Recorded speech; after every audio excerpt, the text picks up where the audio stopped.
शुभं करोति कल्याणम्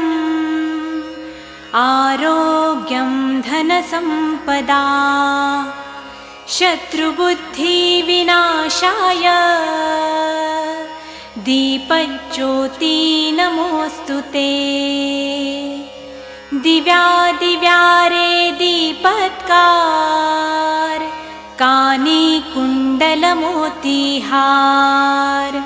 दिव्याला पाहून नमस्कार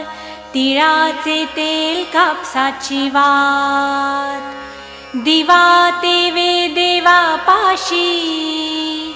उजेड पडे विष्णू पाशी माझा नमस्कार सर्व देव देवतांपाशी ये ग लक्ष्मी बैस ग बाजे